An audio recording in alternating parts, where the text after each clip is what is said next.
Hello and welcome to the Tools for Motherhood activity series. Today we're going to be looking at a pre-math activity for young children that are ages 3 to 4 as well as 4 to 5. The name of this activity is called Greenie Beanies. Let's go ahead and get our supplies ready. We're going to be needing for today. Let's take a look at we've got just a simple orange juice container that is empty and cleaned out. I've covered it with contact paper. So the contact paper is just rolled around. It's sticky on one side and it has a decoration on the outside. And just find out whatever colors your child likes or particular outside decorations.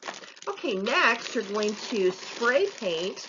These are just white lima beans, and I laid them out on a cookie sheet on top of some wax paper, spray painted them, let them dry, and then I go ahead and just keep them in baggies.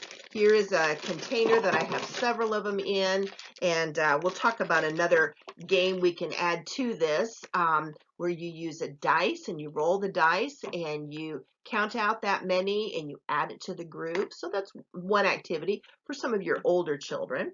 But this simple very first activity I'd like to share with you, the goal of it is to practice counting as well as drawing over the numbers to kind of get an idea of how you actually write the number. So I just basically took a piece of typing paper, I drew some lines, I did an example of the numbers 1 through 5 because that's what I wanted to focus on for my 3 to 4-year-old. And then I did dotted where they would write over that depending on how many green beans are showing. So for this first game, we're going to, I'll move my baggie here. All right, take out, we've got our beans here, and I've got 10 of them, I believe. 1, 2, 3, 4, 5. And I'm going to take that one out. Okay. Now, with that, I'm going to take the 5 and I'm going to put it in one of the containers here. Now, my son seemed to love shaking this and making the noise as well as playing the game. It was just a fun activity.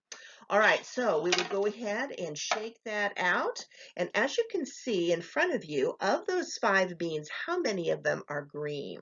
1, 2, 3, 4. We would have 4 beans that are green. So what we would do, we would come down to number 4 and we would trace over the number 4. Then it would be my turn.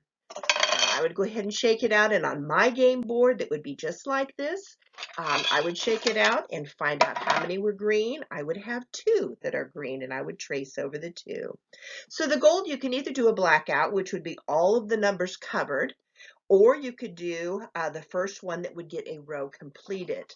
That would be the object of the game. And again, you can do it different ways. So you would draw over these with, I used to use, or I enjoyed using colorful markers. Let them choose which is their favorite color, and then they would use that marker to trace over the number. Another way to save this piece of paper, I mean, I used to make copies of this once I have a pattern or a template to start with. Another way of doing it is just slipping it inside a baggie. You can write over it, or if you've got the clear plastic that you can slide typing paper down into, that also will work for you. So that is one option that you can use for Greenie Beanies. And like I talked about before, you could use the dice and have a pile of green beans. Oh, I've got a whole bunch of baggies over here for playing with them. Okay, so you'd have a pile of green beans here. So let's say I would shake a number 2, and it would be your child's turn to pick out 2 green beans. 1, 2. And what they're doing is they're touching it, they're counting it, they're experiencing the whole concept of number, actually number concepts, and it helps them, especially once they get to school and adding numbers together. I remember teaching first graders. It was difficult to teach them how to add numbers when they did not understand that the number 2 meant 2 objects. So by playing fun games like this during the very early years while your child is still home with you, it helps to build that solid foundation of number concepts that a two means two, always two, and no more, no less. And that helps to build that solid foundation for math. So I look forward to you trying it out and having fun learning number concepts with your child. Thanks for watching. If you would like more ideas, check out our website at toolsformotherhood.com. Happy learning!